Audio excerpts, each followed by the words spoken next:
감사드리며 예수님의 이름으로 기도드리옵나이다. 아멘. 할렐루야. 오늘 본문 말씀은 우리가 너무나도 잘 아는 말씀이기도 합니다. 예수님께서 포도나무 비유를 통해서 풍성한 열매를 맺는 삶을 살려면 어떻게 살아야 할 것인가를 우리들에게 말씀으로 가르쳐 주고 계십니다. 예수님께서도 우리의 삶에 풍성한 열매를 기대하시는 것을 엿볼 수가 있는 그러한 말씀입니다. 그렇다면 예수님의 가르침을 통해서 우리가 이 풍성한 영적인 열매를 맺는 삶을 살아가려면 어떻게 해야 하는지 이 시간 함께 살펴보도록 하겠습니다. 먼저는 포도나무에 잘 붙어 있어야 한다라고 말씀을 하고 있습니다. 본문에서 포도나무는 예수님이시라고 말씀하며 하나님은 포도원의 주인이신 농부이시다라고 말씀합니다. 또한 우리는 포도나무에 붙어 있는 가지다라고 말씀합니다. 그리고 포도나무 가지에서 맺혀지는 열매는 그리스도인들의 삶을 통해 맺혀지는 결과인 것이다라고 말씀해 주고 있습니다. 가지가 열매를 맺기 위해서 예수님은 본문 4절에서 이렇게 말씀하고 있습니다. 우리 4절 말씀 같이 한번 보도록 하겠습니다. 4절입니다. 시작. 내 안에 거하라 나도 너희 안에 거하리라. 가지가 포도나무에 붙어 있지 아니하면 스스로 열매를 맺을 수 없음 같이 너희도 내 안에 있지 아니하면 그러하리라. 아멘. 가지가 포도나무에 붙어 있어야만 열매를 맺을 수 있다라고 말씀하고 있습니다. 예수님 안에 거하는 것은 포도나무이신 예수님께 우리가 붙어 있다는 것을 말합니다. 가지가 나무에 붙어 있으면 아무것도 할 일은 없습니다. 하지만 그래도 가지가 열매를 맺기 위해서 최소한의 할 일이 있습니다. 그것은 나무로부터 생명을 공급받아야 한다라는 것입니다. 가지가 나무에서 잘려지는 순간, 그 순간에는 가지가 생명이 끝나는 것입니다.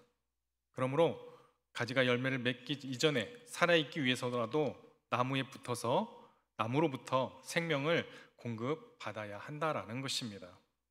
그래야 열매를 맺을 수가 있는 것입니다. 우리가 타고 다니는 자동차를 한번 생각해 보시기 바랍니다.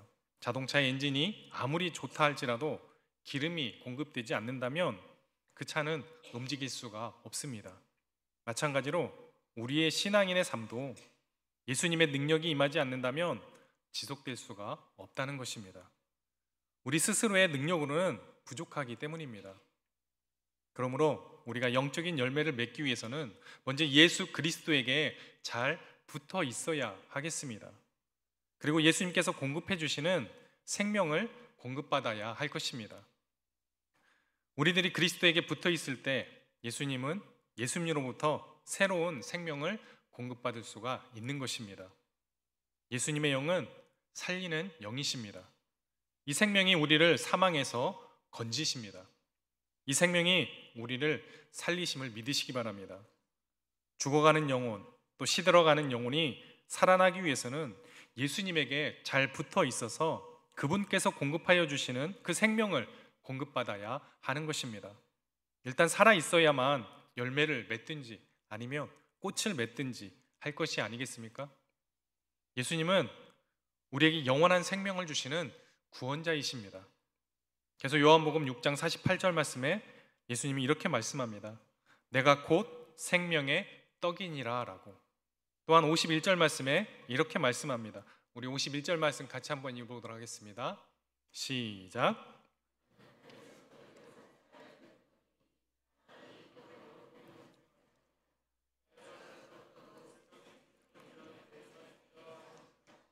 아멘. 이 말씀을 통해서 우리가 알 수 있는 것은 우리가 예수님께 붙어 있어서 예수님으로부터 공급해 주시는 생명을 받아야만 한다는 것을 우리에게 말씀해 주고 있는 것입니다. 그러므로 우리는 어떤 위협이 있더라도, 어떤 고난이 있더라도, 어떤 시험이 있다 할지라도 주님께 꼭 붙어 있음으로 인해서 주님께서 공급하여 주시는 생명을 얻음으로 인해 열매를 풍성하게 맺는 귀한 성도님들이 될 수 있기를 주님의 이름으로 축복합니다. 두 번째로는 예수님께서 공급해 주시는 성령을 받아야 한다라고 말씀합니다. 나무가지가 나무에 붙어 있는 것은 생명을 공급받을 뿐만 아니라 생명의 에너지를 받게 되는 것입니다. 그래야 열매를 맺을 수 있는 것입니다. 생명이 있다고 다 에너지가 충만한 것은 아닙니다. 우리가 살아있다고 해서 에너지를 공급해 주지 않는다면 힘을 쓸 수가 없기 때문에 아무 일도 할 수가 없는 것입니다. 그래서 먹어야 하는 것입니다. 힘든 일을 하시는 분들을 보면 식사를 하고 조금 있다가 새참을 먹는 것을 보게 됩니다. 저도 신학교를 다닐 때 세상말로 노가다를 뛰었는데요. 아침 6시부터 일하고 나면 한 7, 8시, 9시 되면 새참을 먹습니다. 그리고 좀 일하다가 점심을 먹고 또 조금 일하다가 한 3, 4시경이 되면 다시 또 새참을 먹습니다. 왜 그럴까요? 밥이 부족해서일까요? 아니, 일하다가 보면 에너지가 고갈이 되기 때문에 다시금 그 에너지를 채우기 위해서 새참을 먹게 됩니다. 그렇지 않는다면 힘이 없어서 제대로 일을 할 수 없기 때문입니다.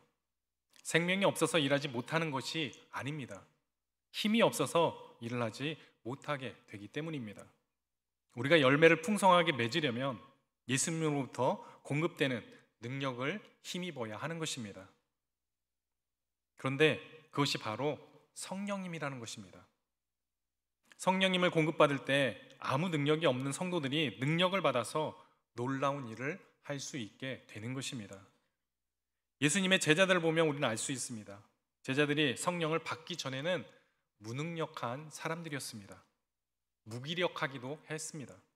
하지만 그들이 성령을 받게 되자 능력 있는 자들이 되어서 죽음을 두려워하지 않고 기적을 행하며 복음을 전하는 자들로 바뀌어 살았습니다.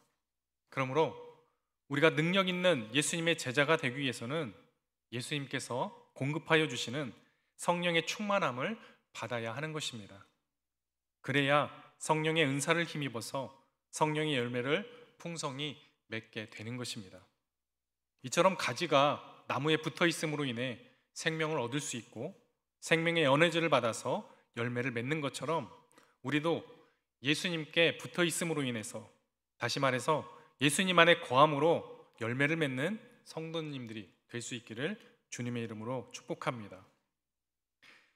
우리 본문 2절 말씀을 같이 한번 보도록 하겠습니다. 2절입니다. 시작. 무릇 내게 붙어 있어 열매를 맺지 아니하는 가지는 아버지께서 그것을 제거해 버리시고 무릇 열매를 맺 가지는 더 열매를 맺게 하려 하여 그것을 깨끗하게 하시느니라. 아멘.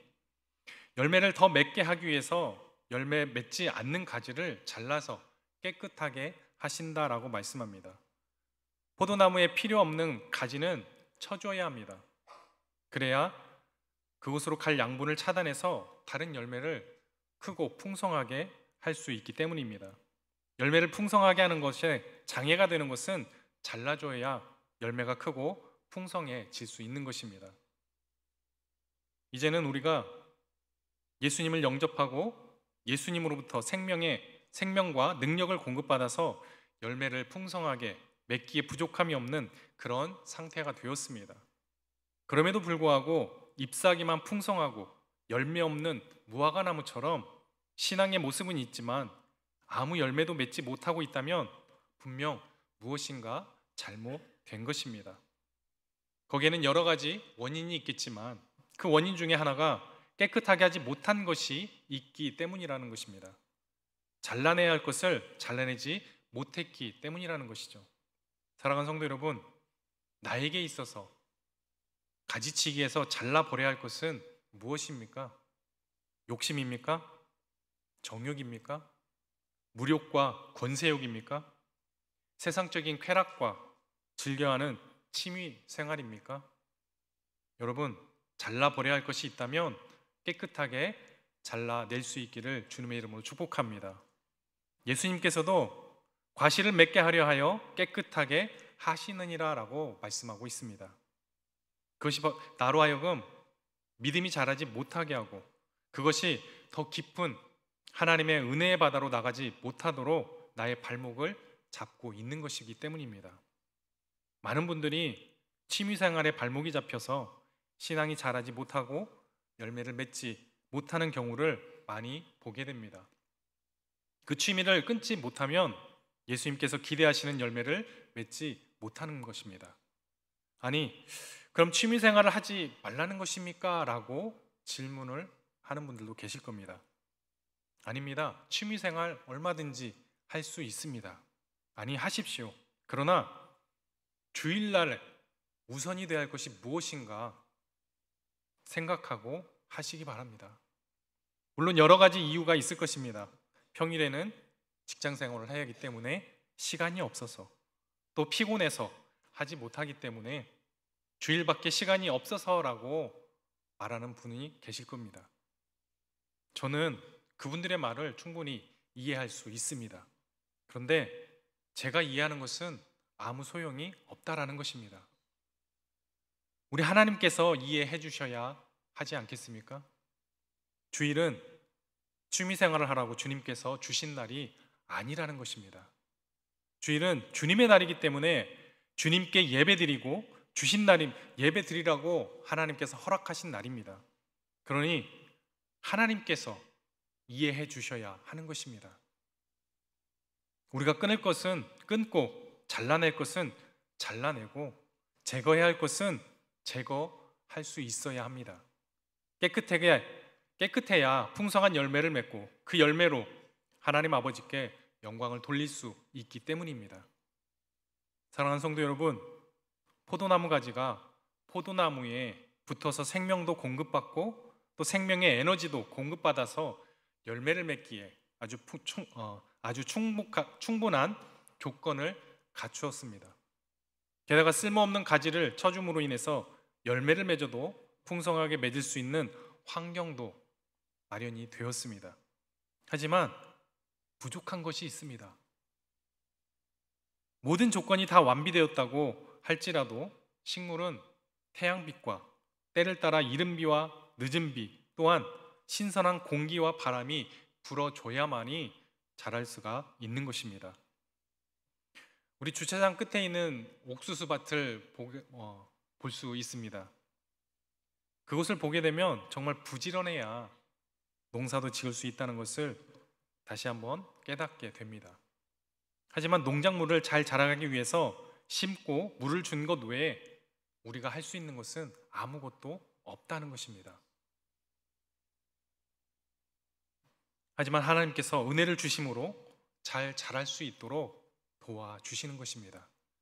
그래서 사도 바울은 고린도전서 3장 6절로 7절에 이렇게 말씀하고 있습니다. 우리 같이 한번 보도록 하겠습니다. 고린도전서 3장 6절로 7절 말씀 시작.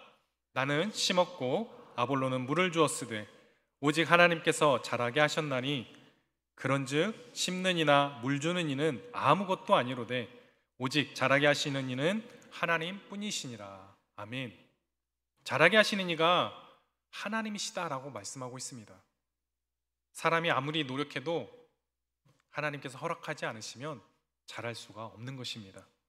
하나님의 은혜로 나무도 자라고 곡식도 자라고 또 열매도 자랄 뿐만 아니라 우리의 믿음도 자라고 하나님의 사람으로 자라게 됨을 말씀을 통해 가르쳐주고 있습니다. 우리가 풍성한 열매를 맺으려면 모든 조건과 환경도 중요하지만 하나님의 은혜가 풍성히 임해야 함을 기억하시기 바랍니다. 우리가 시험을 이기도록 도와주시고 믿음의 삶을 잘 감당할 수 있도록 인도하여 주셔야 한다는 겁니다. 또한 우리의 연약함을 도와주시고 우리의 부족함을 채워주시는 은혜가 임해야 한다는 것입니다.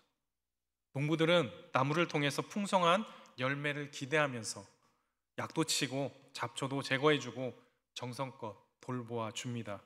이것처럼 하나님께서도 우리가 풍성한 열매를 맺도록 기대하고 계심을 믿으시기 바랍니다. 그러므로 우리가 풍성한 열매를 맺도록 은혜를 베풀어 주실 것을 믿고 또한 하나님의 은혜를 사모하시는 성도님들이 될 수 있기를 바랍니다.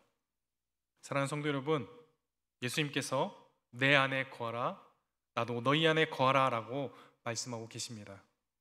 우리 그리스도인들이 하나님이 원하시는 극상품 포도나무 열매를 맺기 위해서는 주님의 말씀이 내 안에 있어야 합니다. 그리고 나 또한 예수님 안에 거해야 할 줄 믿습니다. 이것은 늘 주님의 말씀을 읽고 들으며 또 그 말씀을 주야로 묵상함으로 인해서 우리의 생각과 삶이 온전히 그 말씀에 지배되는 것을 뜻하는 것입니다. 즉 예수님 안에 거하는 자들이야말로 시편 1편에서 언급한 시냇가에 심은 나무와 같은 복된 의인들이라는 것입니다. 그러므로 예수님 안에 거하며 말씀이 내 안에 거함으로 인해서 아름답고 풍성한 극상품 포도 열매를 맺는 우리 봉동 중앙교회 모든 성도님들이 될 수 있기를 주님의 이름으로 간절히 축복합니다. 우리 이 시간 찬양하면서 하나님 앞에